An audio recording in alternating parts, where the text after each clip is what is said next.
Bro, I'm chilling right now. I thought you like killed a bear and you're just like sitting on it. You know? Well, in honor of week I'll one. leave the bear killing to the Packers. How about that one? You like Yeah. opening with that? There you go.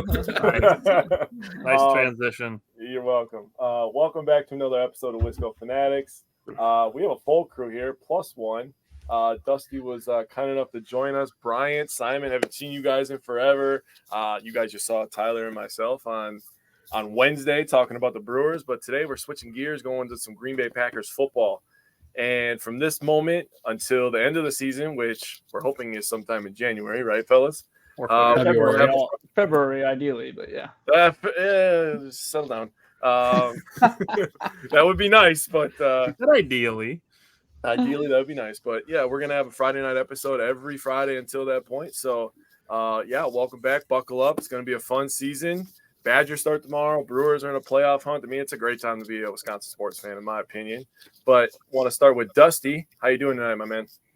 I'm doing great, man. I'm golfing a little earlier today. First time in 2 years. I am remarkably dehydrated, but I am very excited to be here with you gentlemen tonight. Thanks for having me.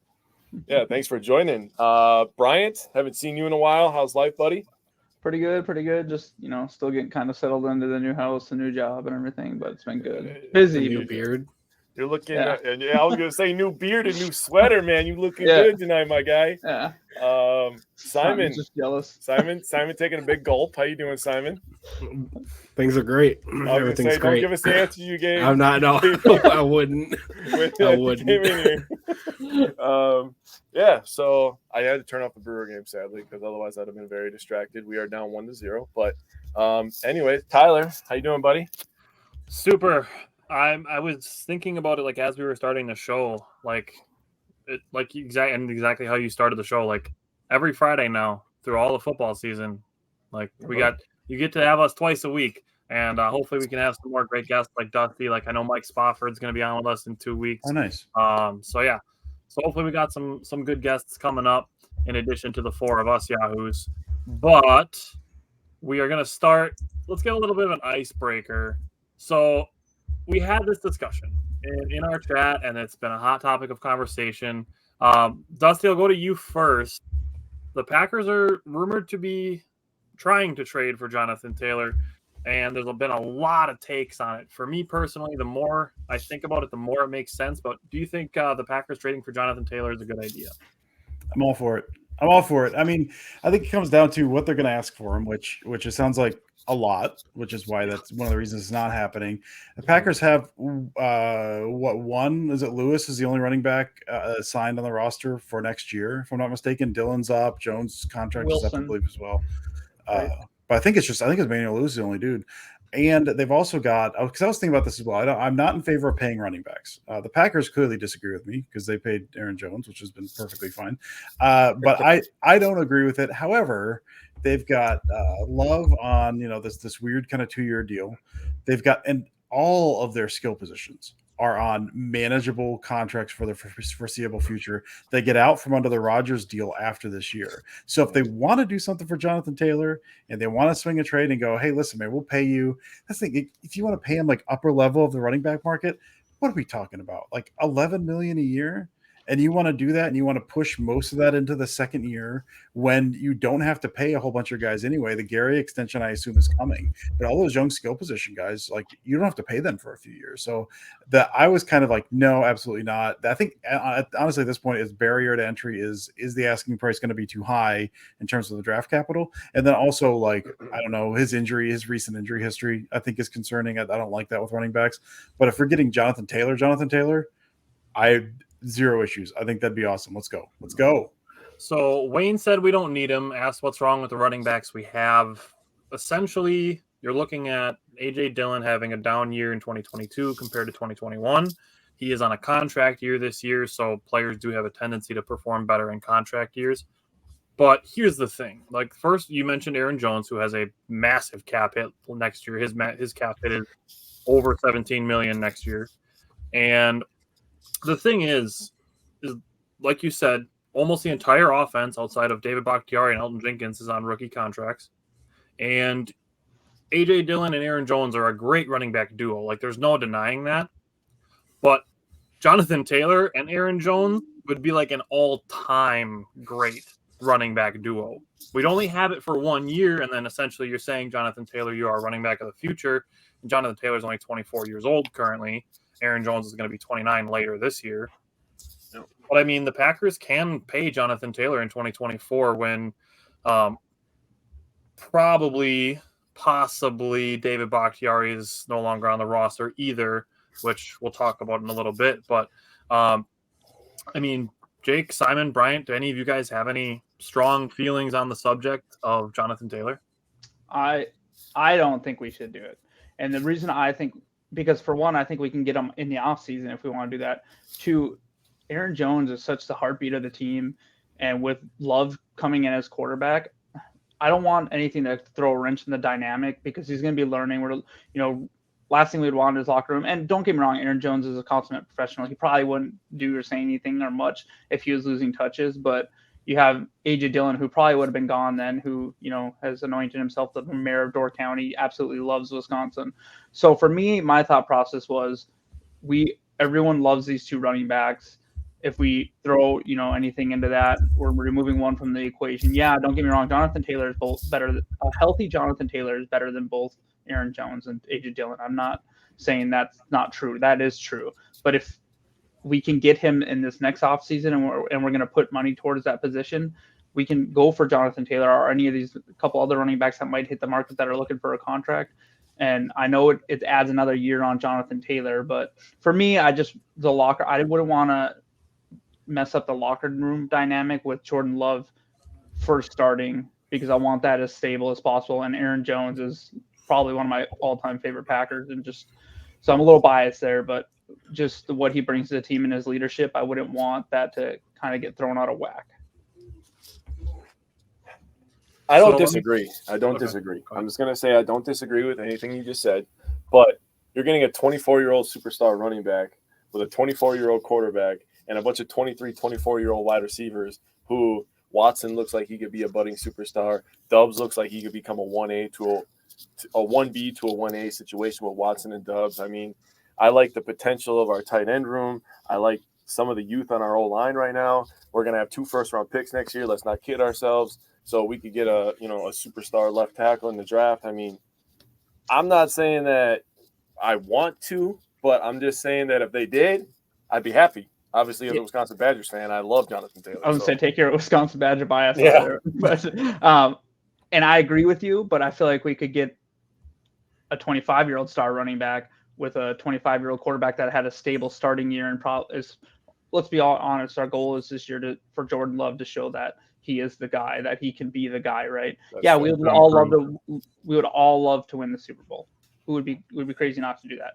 But realistically, we're looking for can Jordan Love have a type of year like, I'm not saying he's going to be him, but like Aaron Rodgers' his first year starting, where we went like 6-10 or whatever it was, but he showed that he belongs and that he can play. And I think if that's the type of season the Packers have, where they're competing, I do think we'll be competitive in the division and in the long run and possibly make the playoffs.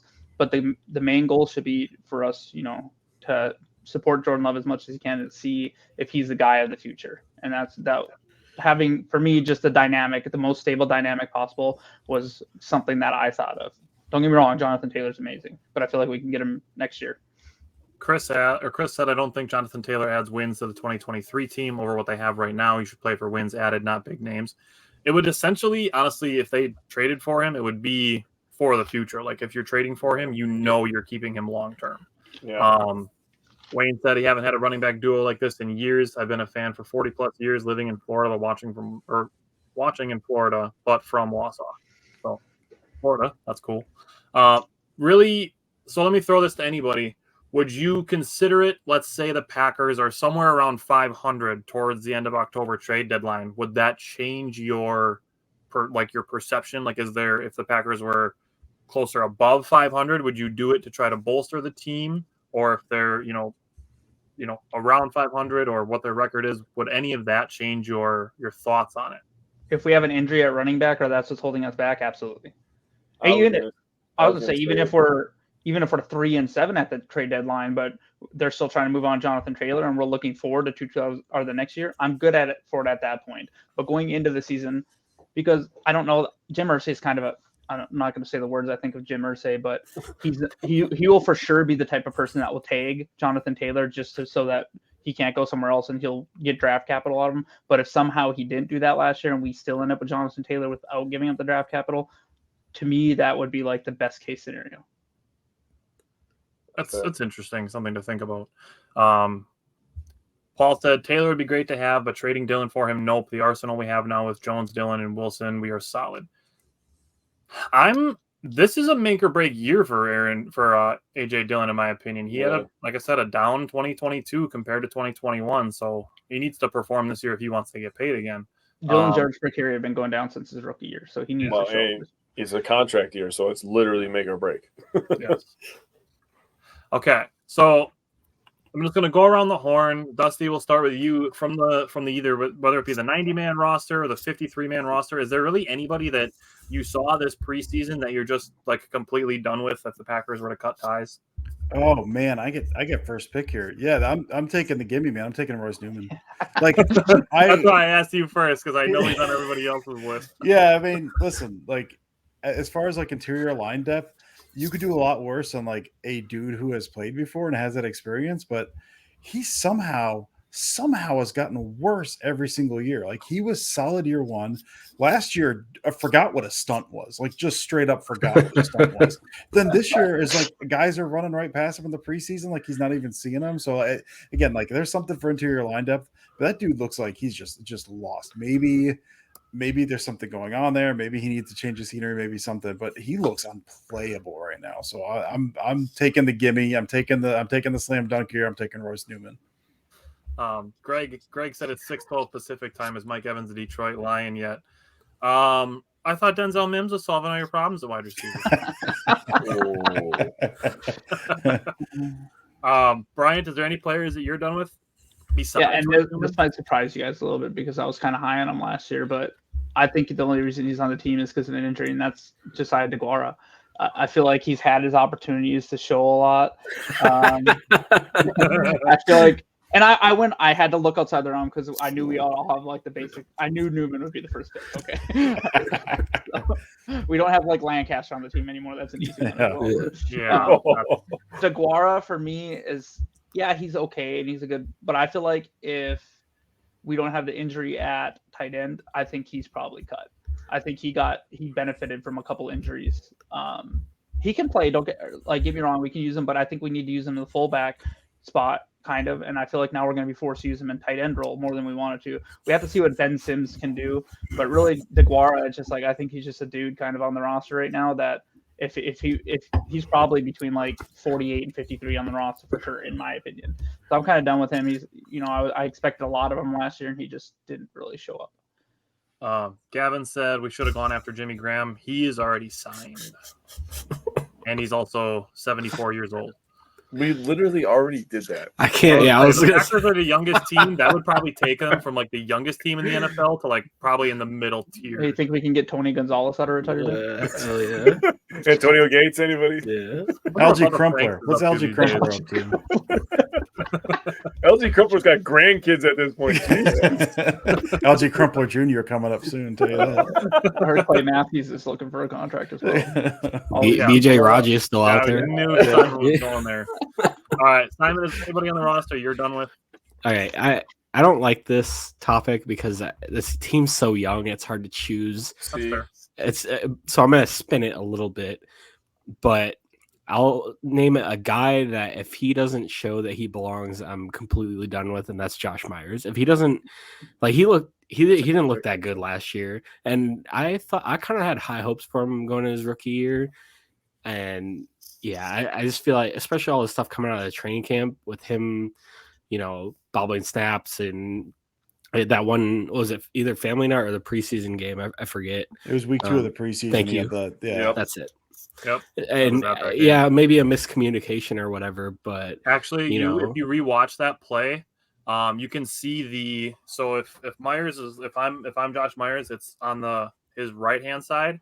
There's a D end that kind of jumps, and Myers noticed, and he just snapped the ball because he was trying to catch him off sides. Right. So I did actually see that play on that one specifically, but that's only one of the missed snaps that he's had. And if you're gonna do that, hit the quarterback, not the end zone. Though, like I'm fine with him trying that, but he needs to snap it to Jordan. Yeah, because if it's like right in the middle of his chest, then maybe it like falls on the ground. 4 And, yards over his head. Right. So maybe I'm not necessarily done with him, but like this is like a make or break year for him as well. Because I think this is his fourth year. With him next offseason. Yeah. Third year. This is third. This is third. Yeah. Sorry, third year. But he might be looking. We might be looking somewhere else for a center next year if he doesn't show more. Wayne said, "I'm still thinking we take the division with the talent we have if we can stay healthy. If not, I'll be happy with a wild card berth." It's within the realm of possibilities. Jake, is there anybody that you're done with? Nope. I just hate Newman. That's it. That's it. That's all I got. I hate that guy. All right, so here's my thing on Newman too, because like when I did my roster projection or whatever, and I was looking at the 53, I kind of left him off. But the more you think about like our lack of interior line depth, he's basically our 10th guy. So if you're going into a season with Royce Newman as your 10th guy, I don't think it's all that bad. Bro, I'm literally ready to take one of my 10-year-old linemen and put him in a Packers jersey. Like, I got this kid, AJ. Dude's a stud. He's got the dog in him for sure. He could definitely go out there and be just as good as Royce Newman. Sorry. It transitioned well into a question that Greg is asking. Greg asked, what's the update on my guy, Sean Ryan? Did he make any progress? So, Dusty, I'll post that question to you. What are you thinking with Sean Ryan? I thought Ryan looked great. I mean, we didn't see much of him last year, right? I think he had an injury, didn't see the field much, and then he got the suspension and everything. Yep. And the word on him was like a ton of talent coming out of college. I feel like I have to couch all this stuff, like, because it's preseason. But at the same time, like, you're judging like how they're looking, how the progress was. I thought Ryan looked great, dude. Like, there's a noticeable. I think his first snap was awful. Just like I think he got bull rushed into Jordan Love. Like it was just all like, oh man, that. Sean Ryan sucks. And then after that, I don't know about rock solid, but like he knew what he was supposed to be doing. He had his feet underneath him. I thought he looked really, really good. So I think, I mean, that thing, everything where I was looking like, if you want to shuffle a little line around, I've got Ryan head and shoulders above Newman. Low bar to clear. But I was really impressed with Ryan this preseason. If there's any injuries at guard, like he's got the biggest opportunity, I would say, out of anybody in the roster. Everybody else is kind of, what you're getting. So I think Sean Ryan is a guy that has the opportunity to potentially seize the third guard spot. I honestly think, if we were to see an injury at guard, I think there's better chance we kick in like Tom and put like Rasheed Walker or something out there. But yeah, Sean Ryan definitely took a step this preseason. So another one, Gavin said the kicking is going to cost us all a few years. Should have went after Moody. Didn't he got taken in the third round, bro? He went in the third round. Moody was shanking kicks, and then like he pulled a muscle, and I don't think he's starting the season. Right? Would you rather have Moody and somebody random in the 6th, or Jaden Reed and Anders Carlson? Gavin, I have a question. Did you watch the preseason games when he kicked and it actually mattered? I got it. That one got blocked and he missed 2 extra points. But every field goal, I think he made every field goal, right? Actual field goal. In the just game, extra points that he had a little bit. 57 he missed those, yarder. 2 extra points, but he was kicking every field goal he made. Yeah. So I mean, give the kid a chance, right? Didn't he make like a 57 yarder? It was 57 yards, and it was good from 60 at least. Yeah, word on the street, he made it all the way to Sheboygan. So. Yeah. All right. So just a couple names that I want to throw out there. And I'm not saying that like the Packers need to cut these guys or anything, but these guys, in my opinion, they're on the bubble a little bit. Tyler's about to name the whole safety room. The first one is a safety. It's Dallin Levitt. Oh, I had that name down as well, actually. Yeah. Awesome. Yeah. Okay. Glad somebody's on the same page with me. I recognize his special teams value, and I want him on the roster in 2023. But going forward, if the safety position is improved, I think Dallin Levitt can be let go, and somebody else can learn to be the special team contributor that he is. The new linebacker that the Packers just signed actually has been a very strong contributor on special teams for the Ravens the last 3 seasons. And then the other one, Bryant might not like this one because he was a big fan of his last year, but it's Samori Toure. And this is the thing is he was a 7th round pick last year, so like the investment isn't super high. But for him to come into the preseason, kind of as the wide receiver 3 behind just Dobbs and Watson, and to be passed up not only by the rookie Jaden Reed, but also the undrafted rookie Malik Heath. To me, it's not really going to cost you, a high round pick or something like that if you were to move on from Samori Toure. So like for me, it's the investment and then the fact that he was passed up by 2 rookies that just make it so that I'm not super attached to making sure Samori Toure develops into some amazing pass catcher. Well, and Bull Melton and Grant DuBose and all them will get a chance on the practice squad to show that they, if they need to jump Toure, they'll probably show that. But hopefully Toure will settle in. He's just, my thing was his speed. Like I just remember watching him at the Washington game because I remember he just looked like he shot out of a cannon. So hopefully he kind of maybe getting knocked down the depth charts a little bit will kind of light a fire under him. Yeah. Alrighty, so this is going to be a more fun segment. Dusty, we'll go back to you first. Looking at some bounce back candidates, who is somebody that you think on the Packers that could bounce back this year? This is hoping against hope, maybe. I'm gonna say I'm gonna go Darnell Savage. Yeah. Just because I really want it to be true, because they need a functional safety, right? Like one of these guys has got to be functional. And like my mind, the way I was trying to talk myself into this was, all right, they moved him around, they benched him. They had Amos, who was like steady as a rock and doing all the safety stuff. And Savage was kind of doing well. And they had him rotating back to single high a bit, but they kind of had him kind of moving around a bit, trying different things out. And he was not very good. I thought his rookie year was pretty good. And after that, just not great. If they've got him like, you're our starting safety, you're our safety dude, we're still going to move you around, but you are like our number one guy and everyone else are going to move around. I wonder, like, I could just see him like kind of grabbing onto that and kind of taking a leap based on I'm the guy, I've got these set of responsibilities more often than not, and I can take care of that. Because I mean the athleticism, the speed's there. The recognition I feel like is there at times. It's just really inconsistent. So I think maybe with a more defined role, because even last year he was looking pretty good, and they put him in the slot. They had him against the tight ends, which he did well at. But that's just kind of one of those things. If you've got a younger guy who's struggling, I don't know that throwing more things at him is necessarily the way to go with that. So this is just a pipe dream, but if having a more defined role with Amos out the door and all these other guys like completely undefined, for all I know, Joe Barry's like subbing out another safety every down. Like no one knows what they're doing with that second safety spot except Dallin Levitt. Don't let Dallin Levitt ever play safety snaps. So I could see maybe a more defined role. Again, that's my hope, because like if he's not good, it's just going to be bombs away up the post, and it's going to be awful to watch this year. Yeah. On the subject of Darnell Savage, because he was definitely the low hanging fruit on bounce back candidates. Because if he bounces back, it means great things for the Packers defense. Darnell Savage is another guy on a contract year. Darnell Savage is a free agent after this season, so he's Matt LaFleur actually said he's been more consistent, which maybe and. Dusty, to your point, that making things simpler for him, like just simplifying the things that his expectations are, is benefiting him. But you look at, he's basically had 2 good years and 2 bad years. So in 2022 and 2021, respectively, he allowed 68 and 64% completion percentage. That's in really bad. 2020 and 2019, it was only 56. Hey, if he has a bounce back year, great. As long as we don't pull a Nick Perry with him and give him a big old contract after one good year.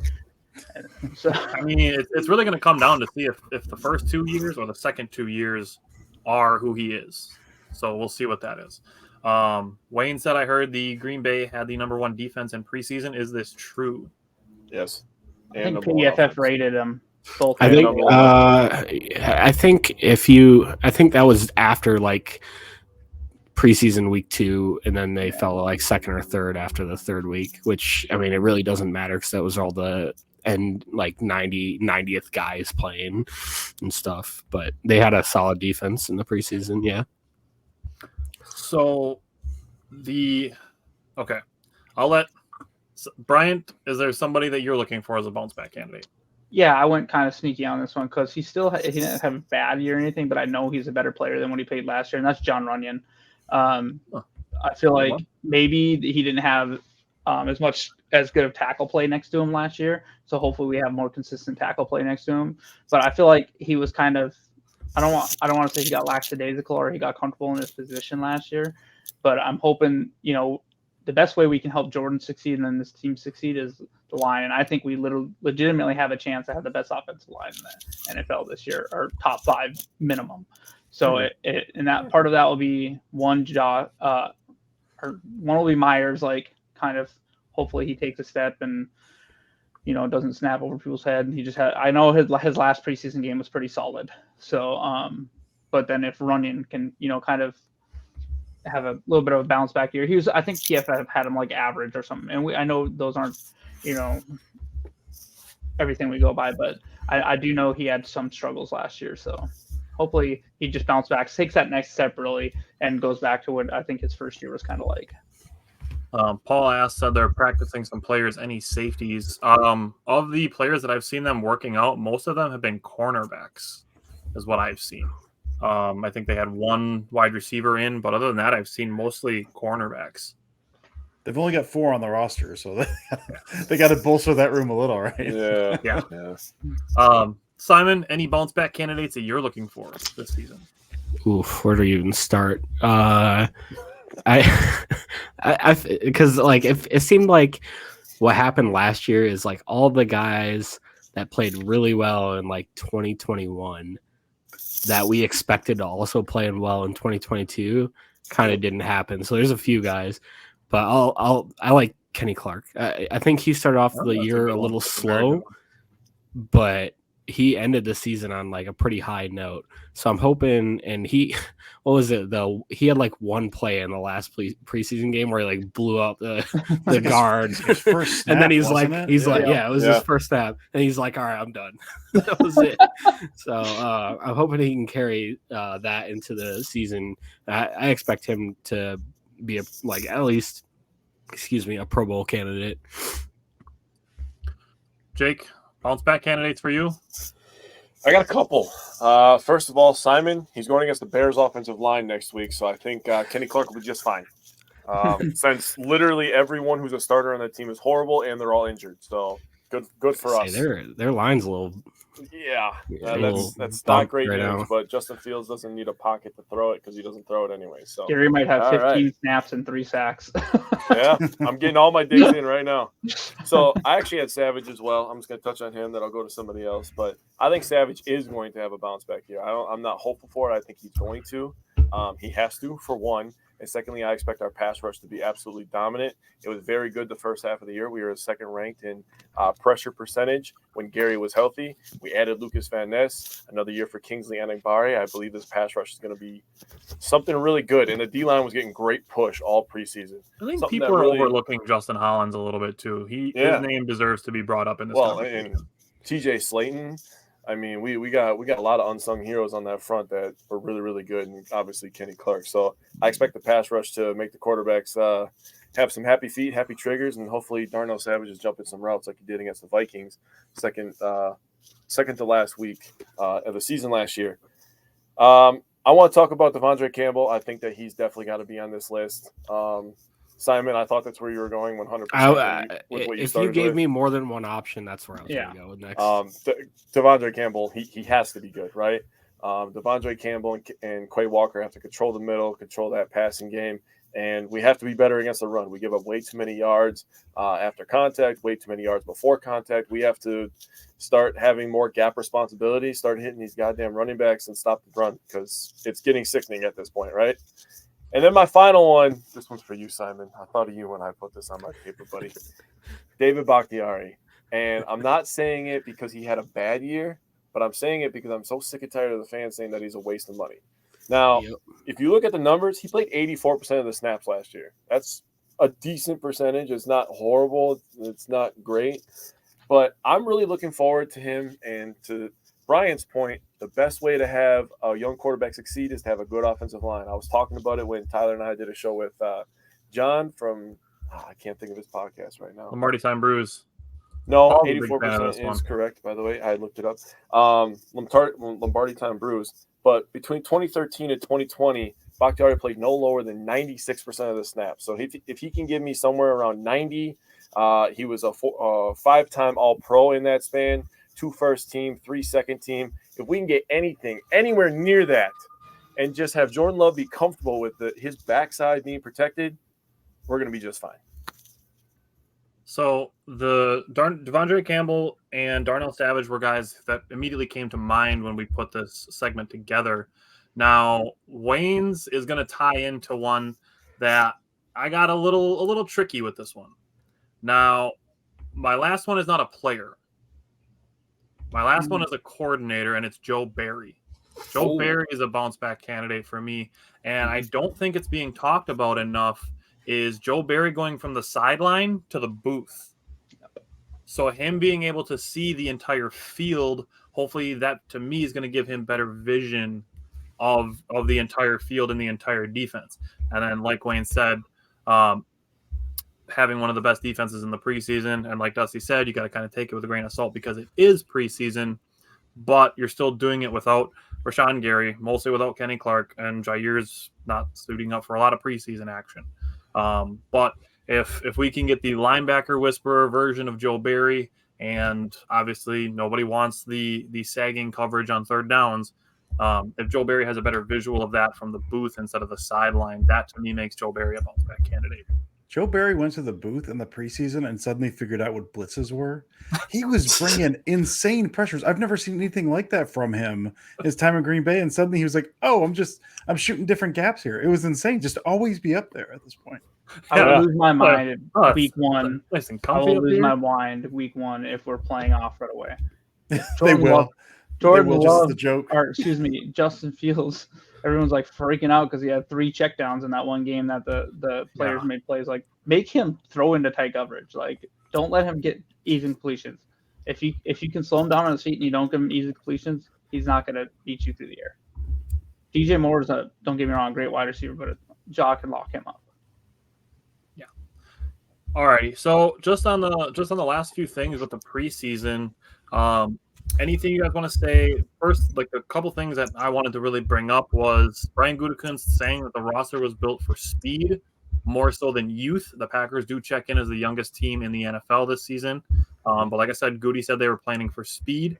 The second thing that popped up, the interior offensive line, we did kind of touch on that already with Sean Ryan having the opportunity. In my opinion, there's still some question marks at safety, whether it's going to be Rudy Ford starting next to Darnell Savage and playing the lion's share of snaps, or if it's going to be a large rotation. In my opinion, the defensive line is not as big of an issue as it was coming into the preseason. I think that has been a big position group of progress over the preseason. And then for me, especially in the final game against the Seahawks, noticing Jordan Love's decision-making in that game was outstanding to me. And it didn't seem like a coincidence to me that Jordan Love finished the preseason with 0 interceptions.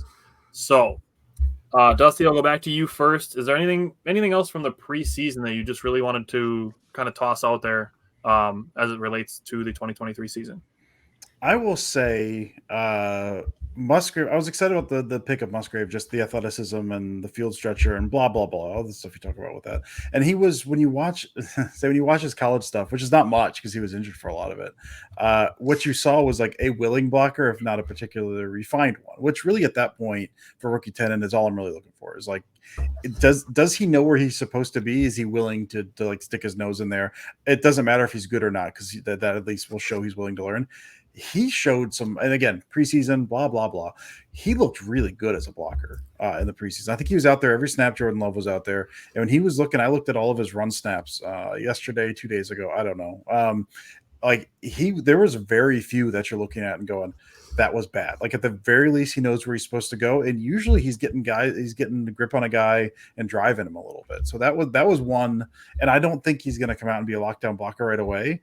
But just watching him in the preseason, like, he was good as a blocker. And Tucker Kraft struggled a lot in that.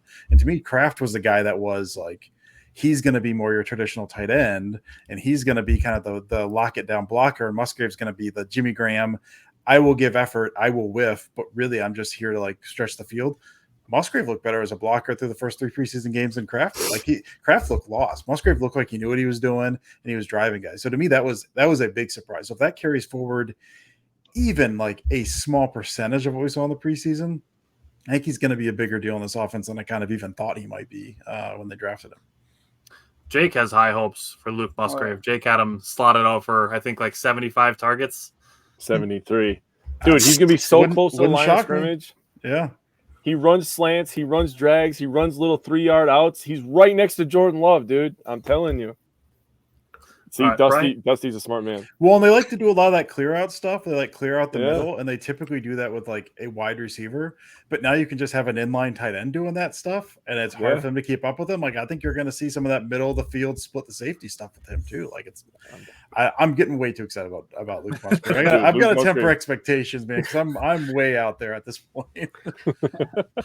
What's funny is like after the preseason, like I thought back to our projections, and I was like, man, I was low on just with how many targets he got in the preseason.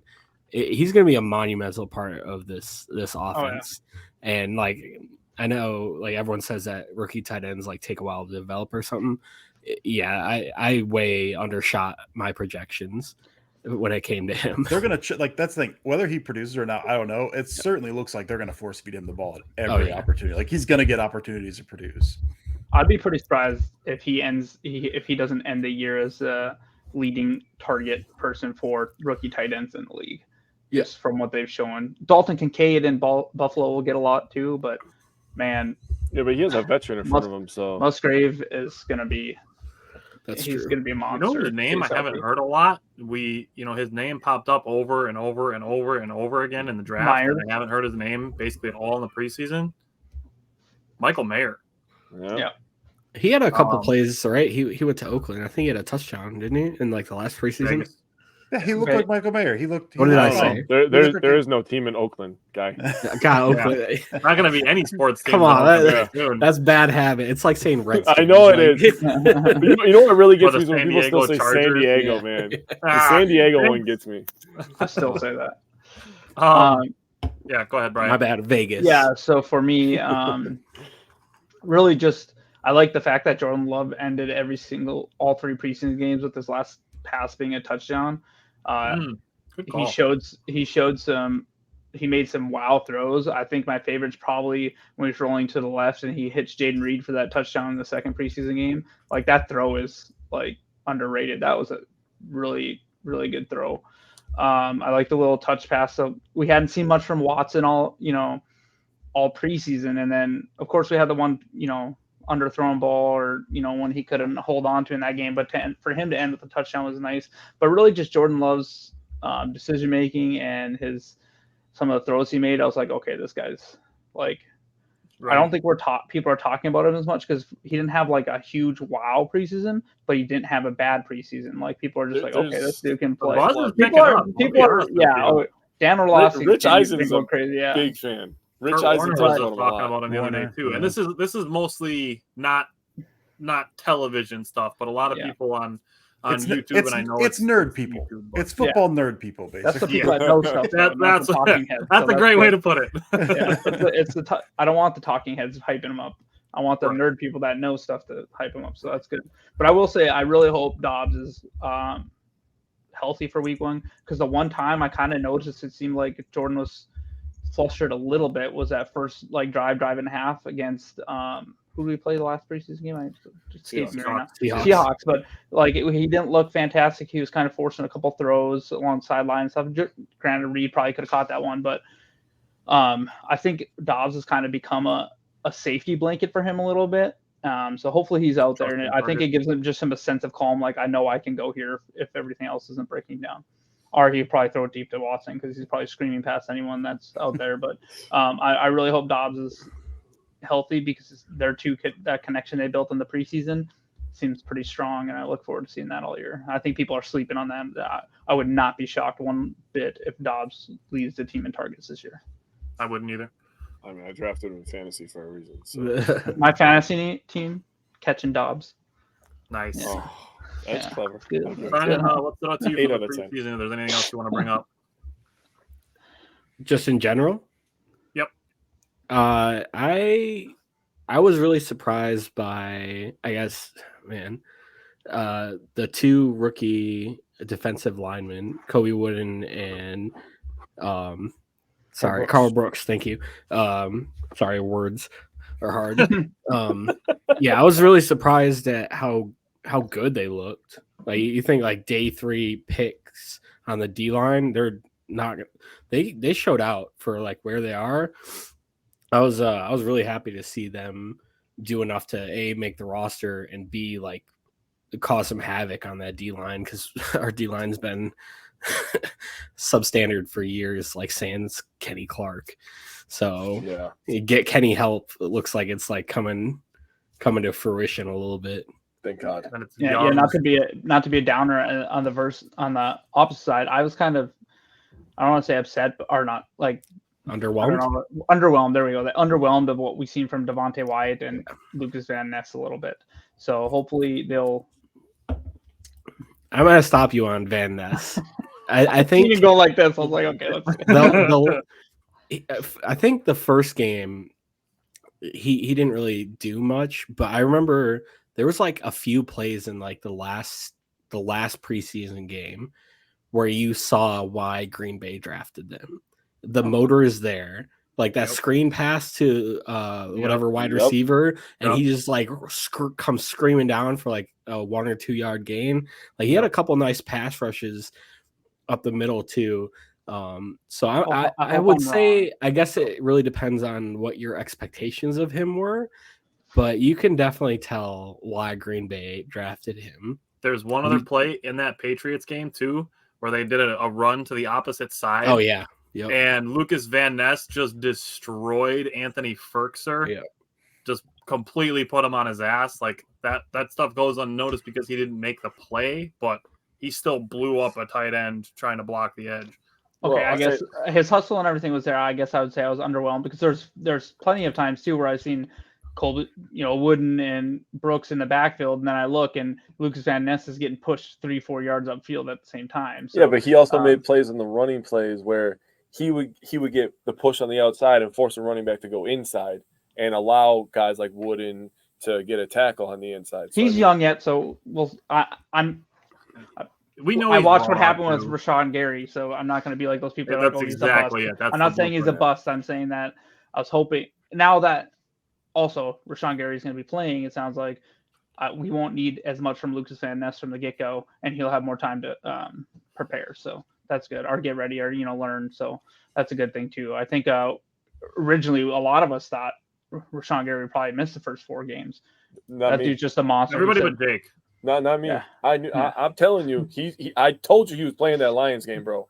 Yeah. Ain't no way you're holding Gary out of that Lions game. I don't know if I want him on that field. He's playing in the Lions game. He might not play against the Bears, but he's playing in the Lions. That first line game at Lambeau? The Thursday night game is in Lambeau. Okay, never mind. He can play that one. Last thing on the preseason before we move on, I do want to say, because his name came up a couple times, I kind of love Colby Wooden. The dude's play recognition is fantastic. It seemed like constantly he was making the right decisions, whether it was passing, running, or identifying play action. Like, I saw him do it a bunch of times to correctly identify play action. So I'm really, really excited for Colby Wooden. Yeah, Brooks's pass rushing prowess definitely showed out.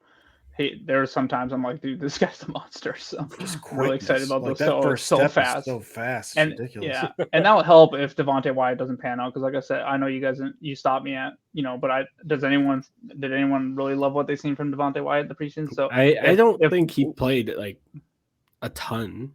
He maybe had maybe 30 snaps. Oh, okay.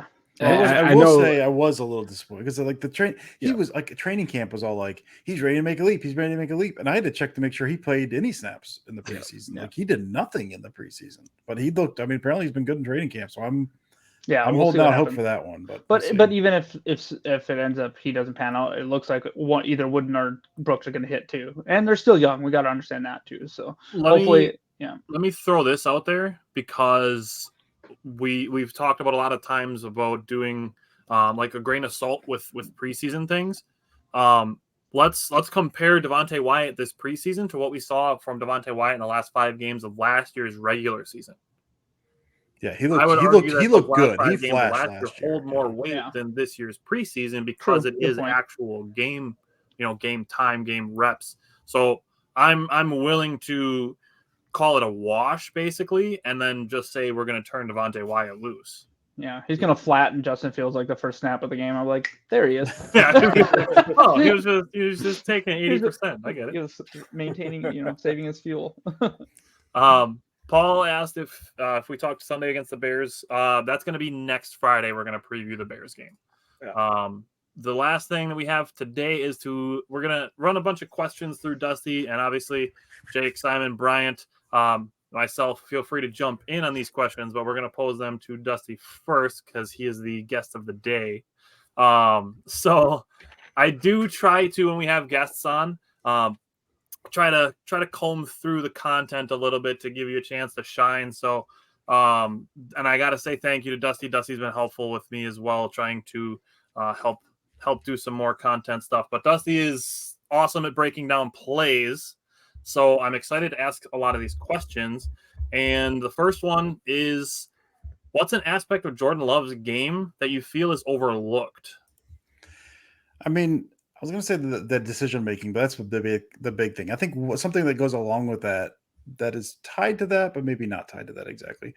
Footwork. Footwork is incredible. Like if you looked at, so I watched him at Utah State, and Utah State, I mean, I'm exaggerating a bit, but not by much. They ran like 4 passing concepts, Utah State. Like it was the air radius of air raid. Everything was 11. Everything was shotgun spread. I think 99 or 100% of his snaps were in shotgun.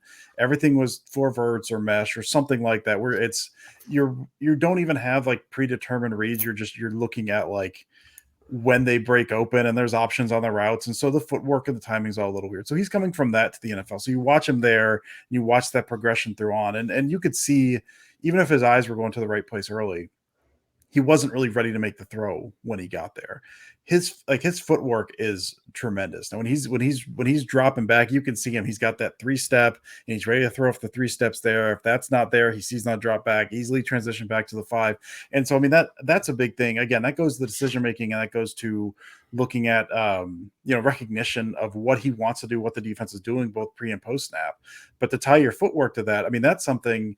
And I think I heard someone else talk about this as well, but it's one of my big things on Love has been, I mean, you see that and it's like, he's made progress. He has worked. If you look at where he was Utah State, if you look at where he was, even the Kansas City game a couple years ago versus where he is now in terms of like comfort in the offense and the footwork being a big part of that in terms of like, I'm reading that 3-step on the drop back. And if it's not there, I know what the defense is doing and I know I have answers for that. And then I plant and throw on the 5. Like I know I have that. That stuff we just were not seeing. And you don't get that without just putting in an ungodly amount of work. So like the work effort, the work ethic we know is there, but the footwork I think has just been absolutely huge. And it's been clean. I mean, going back to the Eagles game last year talk about like putting a caveat on preseason. I was doing that with that Eagles game. It was 9 throws. He had 9 dropbacks in that game. It was like he had 9 dropbacks, but dude, they look good. And the Eagles were starting to take stuff away from him. They had like these, I think they ran like 3 concepts in that game. And one of them he was hitting every time. He hit it like 2 times in a row. The third time, Eagles tried to jump it, and he recognized that, and you could see him transition that footwork and hit the backside right away. Like it was just the footwork's clean. So I think that's the biggest thing to me, and that's transition this year. I mean, even that 3rd preseason game was a little messy at times, but the footwork still looked good. The eyes still look good, and they were both tied together. So to me, that was the most impressive thing because he has come a very long way since the college days, and that I think that has shown a ton so far. Paul said that Love is giving us a fresh look with a movable quarterback from what Rodgers used to be. Yeah, it's amazing what 24 versus 38 will do for athleticism. Yeah, I feel you that. know what else I'm excited about? Like talking into the footwork, the play action looked really good this preseason, but he's throwing the ball in the middle of the field. I can't wait to see a quarterback that will throw the ball in the middle of the field because it's been so long since we've seen Aaron Rodgers do that.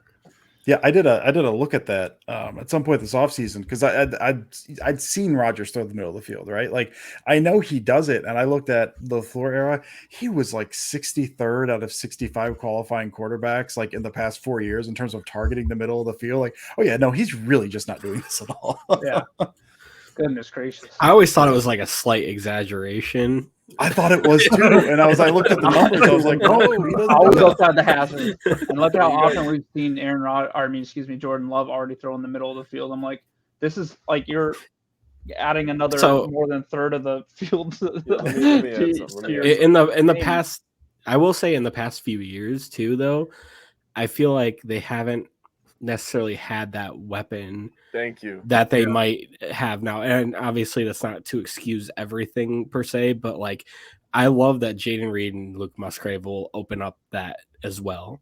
Well, I feel like that'll help slot too. Yeah, absolutely. I think Christian Watson plays some slot snaps too. Mm-hmm. So I love that we have the really young weapons that will maybe allow that the open field stuff a little bit more. Yeah, speed's been sorely needed on this team for years. That we saw that was the Niners playoff game, right? Which I hesitate to even talk about because I looked at that. They scored because MVS was out that game. They averaged I think 5 more points per game on games that MVS was playing that year when he wasn't. He was their only speed threat, and he was out. And those Niners safeties were sitting 8 yards off the ball. It's like we've got Devontae, but you can't threaten us deep. They've got speed everywhere now, and that just it unlocks so much. Like I'm really excited to see that. Yeah.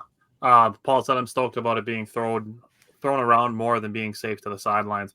And this comes with a disclaimer. Jordan Love is going to try to make some throws that may be ill-advised. It's going to happen. It's not like it might happen. It's going to happen. Where Jordan Love's going to make some throws where it's going to be like, nah, he probably wishes he could have that one back. It's going to happen. Yeah, he's going to take some chances. And I think, like, Jake, I think you and I actually just talked about this a tiny little bit on Wednesday, is that if Jordan Love kind of blends the play styles that we've seen from Aaron Rodgers and Brett Favre, where he can be safe with the ball but also sling it around a little bit, I think we're going to have a lot of fun watching Jordan Love. Yep. The precision with the fucking attitude. Yeah, that'll be must watch TV, dude.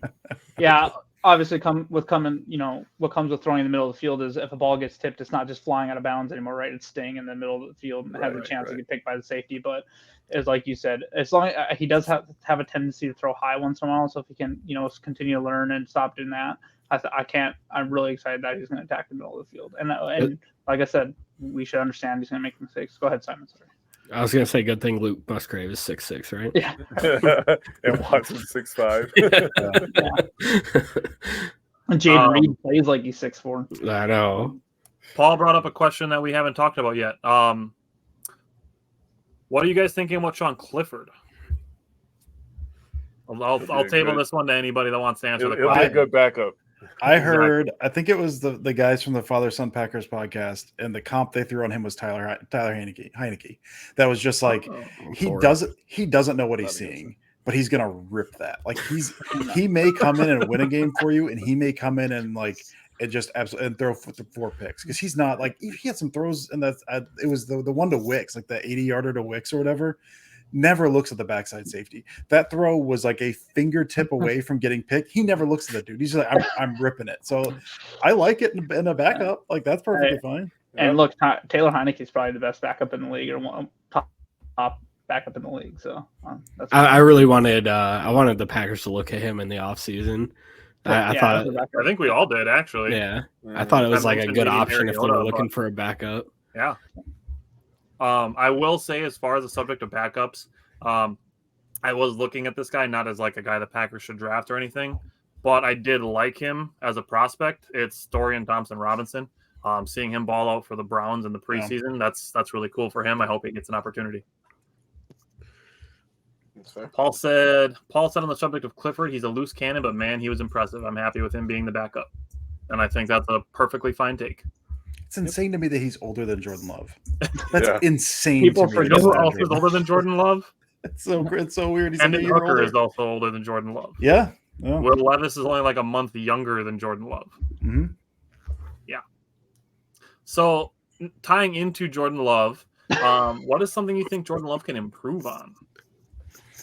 I mean, this has been an issue of his going back to college as well. It's accuracy, it's consistency and accuracy. And I'm of the mind, I think you can improve that to some extent. There was studies years ago that was like, if you're not accurate in college and there's some threshold you're looking at, you basically cannot rise above that.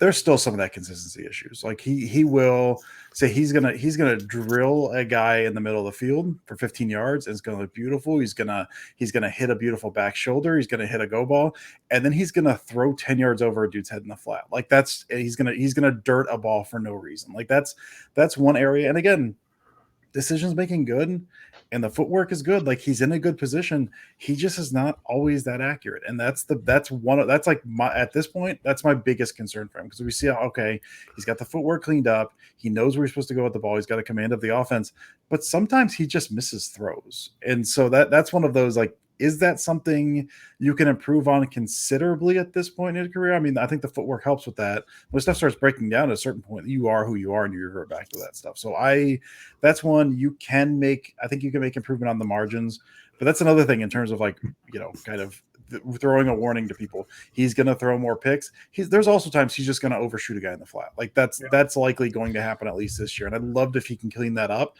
I don't know if you can like all the way, but that's something he certainly needs to improve on.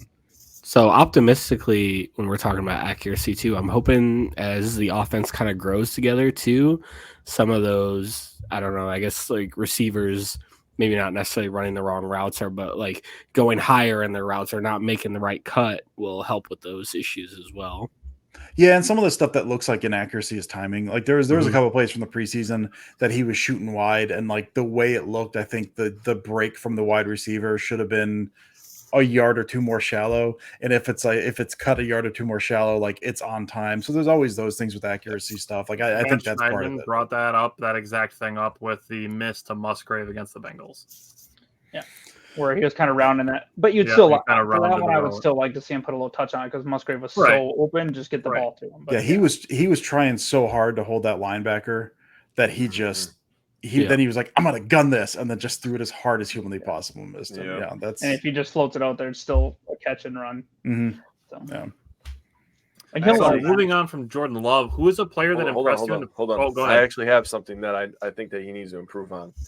I think that he'll be fine in his reads. He's fine with his footwork. I actually think he has tremendous feel in the pocket. He understands when to escape. And to my discredit, I really underpredicted his athleticism, and he's going to have a lot of rushing yards this year. I'll say that. But I think he needs to get better at the deep ball. Not that he's horrible at it, but you look at the couple deep balls, just for example, the one to Dobbs against the Patriots. Dobbs had to make a crazy, crazy catch for that one to be completed.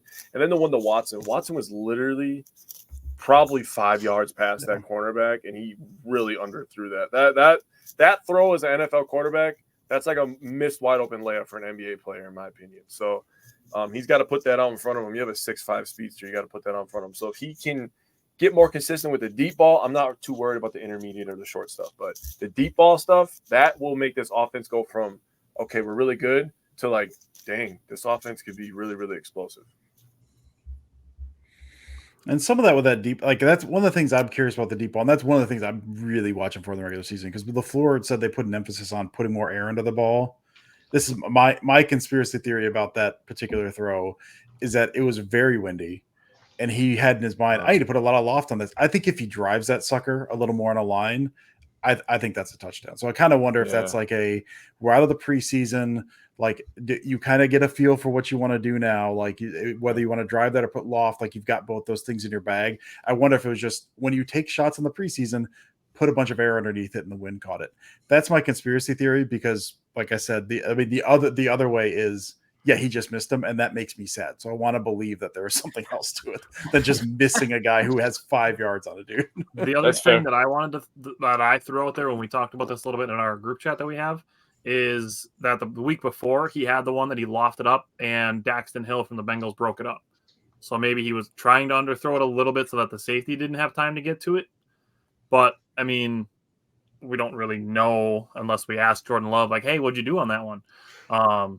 But I do think it's important to at least have all the context available that, It wasn't just, oh, Jordan loves the bus because he missed this one throw, which I'm not saying that's what you're saying, Jake, but I mean, we know what social media does with one, small sample size of a play. So I just think having the context is important. The only thing I'm going to say that's way different about that play is, one, there was a single high safety on that Bengals play, and 2 weeks later against the Seahawks, no high safety. He was one-on-one with that corner, and he beat him. He cooked him clean. He destroyed him. Dax Hill just made an incredible play on that ball. That was just Dax Hill's a great athlete. Yeah. He could play multiple positions. That was just a great play. Also, social media is super intelligent and logical at all times. So yeah, I love it. It's the best. That's why I spent so many hours today on there. Chelsea, I'd be happy for you if you said that you don't spend a lot of time with your content on Facebook. I think I get on Facebook. I got on this past like a couple days ago. I think that's the first time in like 2 months. I'm wash my hands clean if I can. I just shouldn't say unfortunately, because as far as our show is concerned, I think we've done a pretty good job. But it's the groups where it gets a lot less. I joined a couple groups a few years ago, and I was like, whatever's happening in here, I can't be a part of this. I know. I can't look at so many. What's one called NFC North the Huddle? So we're going down the rabbit hole, so I'm just gonna say it. I say this all the time. I hate, like, especially in groups, when people say something like super outlandish or, dare I say, dumb, and all of a sudden people get called out for it. If they were getting called smart, they'd leave it alone. Like, there's literally a Bears fan that's doing this on Twitter right now, right? He said some dumb stuff. Is it EJ? I don't remember his name. Oh, I don't know who he's talking about, but he's absolutely saying something dumb right now. But it makes everything he said was stupid. And if people were agreeing with it, he would leave it. But because people are calling him dumb, he's like, the best part about it is I was trolling. So every time somebody's wrong, they're trolling now. Rent free, man. Rent free. I hate that shit. Yeah, rent free too. Like, come on, baby. I can't stand it. Bill said logical and reasonable. Absolutely. Yep, Yeah. nothing but the best.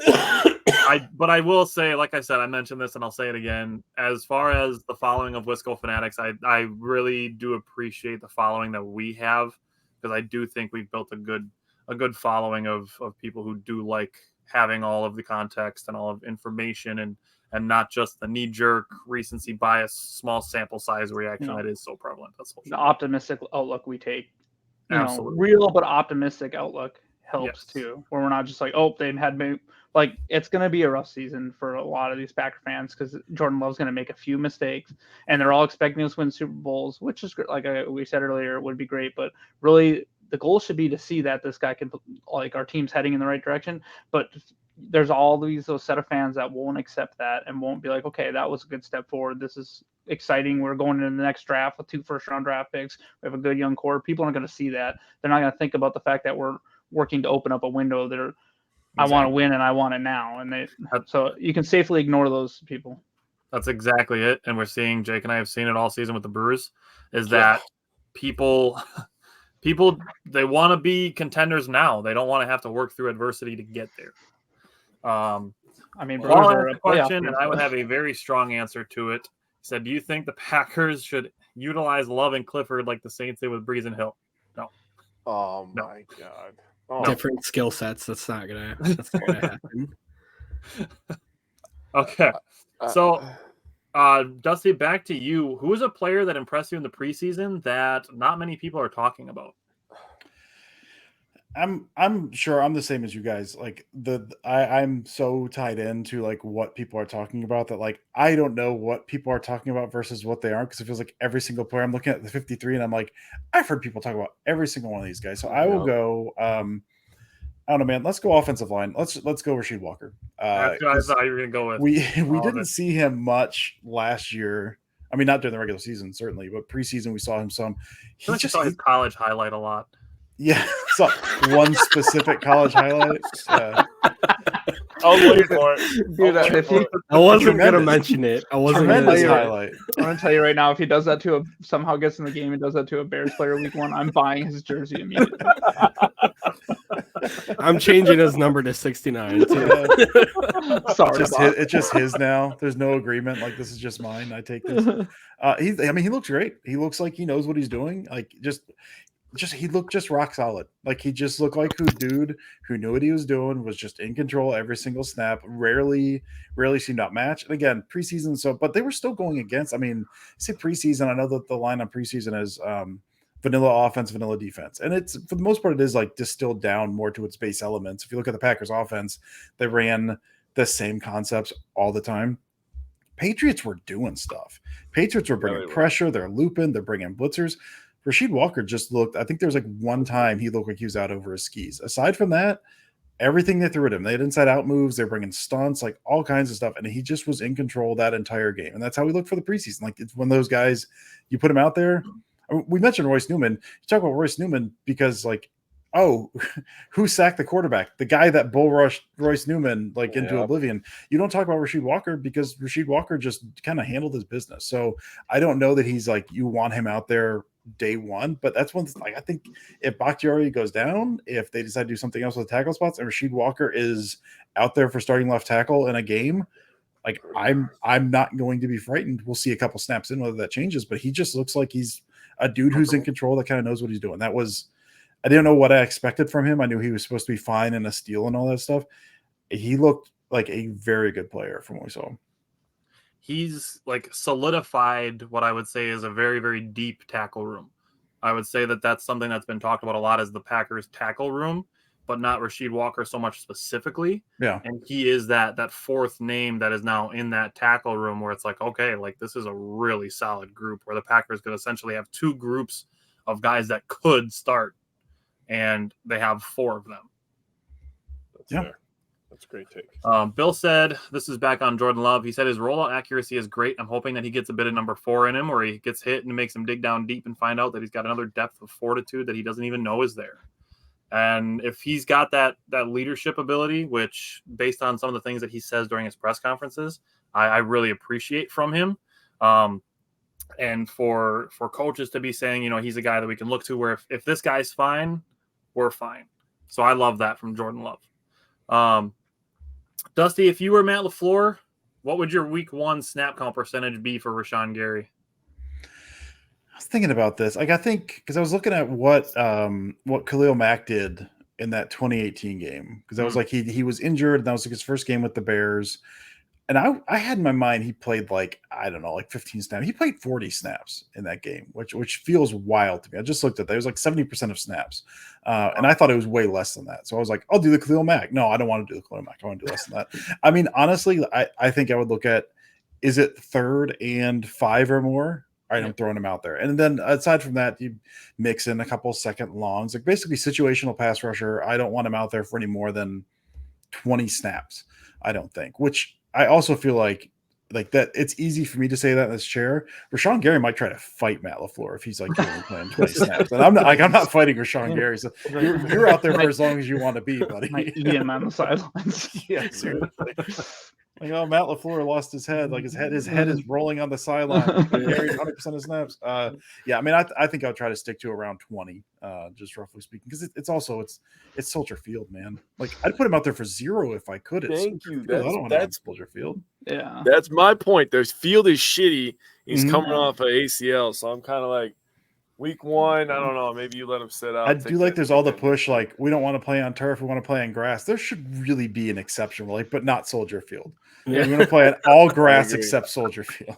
I agree. What was it, week 1 at Soldier Field last year versus the Niners? That field was just dog shit. That was terrible. It's probably going to be the same this year. Yeah, sure. I don't know. They'll probably have it super long this week 1, trying to slow down our speed, but yeah, we'll see. Use them in obvious passing downs. I don't know if you like the first drive is 3rd and 8, you put Rashawn Gary out there and he sacks Justin Field. Do you think you can get him off the field for the rest of the game? Probably not. He's just like adrenaline's he's gonna go into Super Saiyan mode and just be like, I'm not leaving, bro. I love it. Yeah, he's lining up at wide receiver and he's got like hand in the dirt. He's gunning coverage, dude. He's Bill Walsh 85. We don't know. We can't get him off the field. He doesn't come out. he's lining up to kick field goals. I'm the head coach now. He runs up to the press box and takes Joe Barry's headset and starts calling plays. Blitz. He gets back down onto the field to be there in time to play the play that he just called. I'll be here for it. So this kind of ties into your Rasheed Walker point, but are you comfortable with the offensive line in 2024 if the Packers decided to move on from David Bakhtiari next year? Yeah, I think I am. I mean, you look at it. I mean, I think that you've got, again, the interior line. I think there's questions on. Like, I think I like Josh Myers more than most, but he's been inconsistent as being kind. I think to Josh Myers, he's athletic. He can move for what they want to do in the run game. I think he's a good piece for that. There's just times he just looks like he's lost. So he just needs to get better consistently. And then, yeah, I mean, I like some of the interior guys. I think Runyon is a guy who's so weird to me because I always think he's gonna just be an absolute road grader because that's what his dad was. But he's really more of like a finesse pass pro guy. Like his run blocking game is not that good, but he's good against the pass generally. Elton Jenkins is a dog, and then you've got the guys on the outside. I mean, if it's right now, if it's Zach Tom at right tackle and then it's Rasheed Walker at left tackle, like I feel good about that. Depth's always going to be an issue. Caleb Jones is a dude. I haven't watched him this year. Last year in the preseason, it was almost like it was like a novelty act, right? Because he's 6'8". This man's large, and then you watch him like his feet can't move correctly. Like he can't play football. He looked a little better this preseason, I think. But like that's a guy, if he develops a little bit more, and you get that, I always hate thinking about like backup tackles 2 years down the line or something. But I think if you're looking at Really that hitting the starting niche. lineup, yeah, seriously, like that's where I'm at right now. I think the starter's good, and I think you've even got a couple development guys behind him that can do well. I would be comfortable with it right now. Now I say that, and if Rasheed Walker sees the field this year and it's like, well, he can't play against he's not ready right now, my answer changes. But right now, I think I feel fine with it just based on those guys.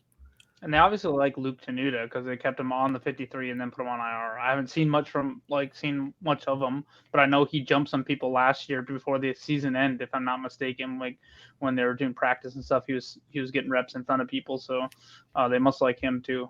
Jake Hanson's gone now too. Yeah, that was another one I was done with, so I'm glad he's gone before. I'll throw this out there because I know it happened last year that Jake Hanson got subbed in for somebody who was injured, and then Jake Hanson got hurt, and Royce Newman was in, and we wished we had Jake Hanson back. That was against the Jets, actually. Yeah, that was rough. Quentin Williams, man. Yeah, Bro, he makes a lot of people look bad. So we'll just say that. He dogged our whole fucking right side of our line. Man. He was getting triple teamed in second Rodgers. I was like, what in the hell? Have you guys seen him in Hard Knocks? I don't know if you guys watch Quentin Hard Williams. Knocks, but I don't know if you've watched Hard Knocks, but they had joint practices with someone. He was just like, he's like, I had 11 sacks. He was killing him. It was He's a monster, dude. He's an absolute stud. So we didn't talk a lot about Sims. We talked a little bit about Musgrave and Kraft, but what do you make of the Packers basically only having 3 rookie tight ends on the roster? it's insane to me. It's like the fact that like what I thought their offense was going to be more tight end heavy. Like I was shocked when they released Austin Allen. I only got him back on practice squad, but even then with Austin Allen, it was like, these guys are going to take a little while to develop. And if Luke Musgrave, they're looking at Luke Musgrave, I assume is like a big wide receiver now. It's like, well, they're going to need a vet in the room. They're going to need some guy to be like. I mean, my thought now, legitimately, is like they're going to run more 6 offensive linemen out there than they ever had before. They never did that because it was Mercedes Lewis. Like I think they're going to have like Josh Nyman's going to be like O-line number 6. Mercedes Lewis clone is basically what he's going number to be. 72 is reporting as eligible. Yeah, he's going to be a de facto tight end. I think is roughly how this plays out, because other than that, I don't see how this makes any sense. You've got those 2 rookie tight ends who can't really do much. And then you brought in Sims. I'm a big DeGuara fan, but even I will admit like his best role is not as an inline tight end, at least not full time. So I don't know. I do think we're going to see a lot of Nyman as a 6th offensive lineman. My favorite way to use Josiah DeGuara is pre-snap motion and having him coming towards whichever way you're going to run the ball and having him as a lead blocker already up to full speed for Aaron Jones. I fucking love that one. He's great. They did that. Tyler Davis did a really good job with that last year as well. Like that was one of the ways they diversified their run game, was doing that. DeGuara was went such for a huge 7 part of yards that. minimum every time. When they're hitting different gaps, like they were kicking guys out, he's leading through the A gap. Like they got him releasing. I think I heard that was Ollie Connolly talking about that escort motion. I think that's called escort motion. And DeGuara was tremendous at that last year. Yeah. So I like that. I love him in that role. Yeah. And that might be about the only role. Even like lead blocker as fullback, he's inconsistent. But that escort stuff, just an absolute killer on that stuff. Yep. I'm with you on that. All righty. Last question that we have for you is what is a position group on the Packers that you think could surprise people? Oh man. Can I say safety after saying I thought Savage was going to be a breakout candidate?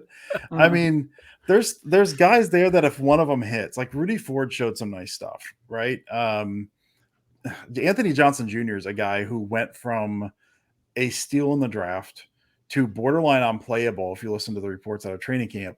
Then you watch him in the preseason game and like, this guy's a killer. This guy looks tremendous. Like that, it looks like the worst position group on the roster, which I was gonna say is saying a lot, but I don't know that it is. Like there's some light groups, but like I think the safety group by a mile looks the worst right now.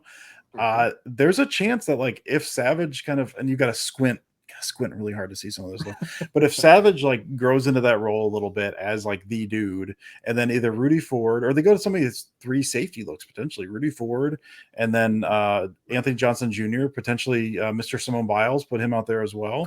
And if one of those guys hits, I think you're looking pretty good. So that's one. If everything plays out like we assume it will, it's not going to surprise anyone. It's just going to be like bad. But there is a chance that Savage grows into that role and say Anthony Johnson Jr. is just that dude from day one, and that safety group looks pretty good. I don't know if it's going to happen, but there's a possibility that it does. That would be the surprise. Yeah, I guess so. For me, the position group that I think could surprise because it was kind of a question mark coming into the season, into the preseason, is the defensive line. And this ties into my love for Colby Wooden and his play diagnosis. But we have to give credit to Brian Gutekunst for his draft this year. Like he found some dogs for the front 7 and the pass rush this year. And I think it was, I want to say like 11 of the 13 picks and 2 undrafted guys made the roster. So, I mean, Brian Gutekunst, his last 2 drafts for guys that are on the roster, like he's knocking it out of the park. We'll even take a chance on a guy like Brenton Cox as well, who I think is like a higher pick. He was undrafted, right? He's a higher pick if like he doesn't like more. Is it a record to get kicked out of 2 SEC schools? Like that's a miracle. So I grew up as a Florida fan. Like I have watched a lot of Florida football, and I've seen a lot of guys come through Florida football. You get kicked off of UF, buddy. Like you've done something. So I like that they took a chance on him, and I hope he works out because I mean he flashed a lot of talent as well. All righty. Any other position groups you guys want to throw out there that you think could maybe surprise? I think inside linebacker, like if Campbell bounces back a little bit and Quay Walker takes a step, I think that could be an interesting group to look at as well. I really like Quay Walker going into this year. I think I haven't really heard much about him coming out of training camp, but I think towards the end of last year, minus getting thrown out of games and stuff, like I think he showed a lot of promise, and he showed that he was learning the game and learning to diagnose plays and stuff. So I'm really looking forward to him playing. I was going to mention that when we were talking about someone that we haven't been talking about much or whatever, Quay Walker. Like it's probably a good thing we haven't really heard anything crazy good or anything crazy bad. That to me means he's probably just been consistent. So if he's right there with Devon, Campbell, and Campbell makes a bounce back, and Quay Walker, his speed is amazing. So I'm pretty excited about that group if they have that bounce back. I think McDuffie's been actually pretty decent. Yep. As far as the preseason is concerned too. McDuffie looked really good in the last preseason game. He was all over the place. He's all over the place. He's a preseason all-star last couple of years, though. Yeah. He played okay in the he had some I was gonna say last year when he had to fill in for Campbell, he played decently well too. He has some thump, but he's not a starter. I don't think so either. But like if you have to sub him in for a couple games while a guy's injured, there's not a ton of worry there. Yeah, Chris Barnes type. Yeah, he's kind of like a see ball, get ball kind of guy. Like when he sees something, he hits it real hard. He just sometimes doesn't see it. Yeah, for sure. All right. Well, Dusty, we really appreciate your time to hop on with us and to flex some knowledge with us. We appreciate the time. And Jake, Simon, Bryant, and myself will be back next Friday. We will be doing our bold predictions, our record predictions, and our Bears-Packers preview. So we will be back for that. Let's go. And other than Simon that, will be hiding from Moose in the field, so it won't. He will not be with Yeah, us. yeah. oh, all right. Well, Simon's gonna have to. It's bear, bro. I'm gonna Bear hide from the moose. fucking bears. Simon's gonna be riding a moose in Alaska somewhere, so we'll have to get his in by text. Other than that, you guys have a good night, and Jake and I will be back on Wednesday. See you then.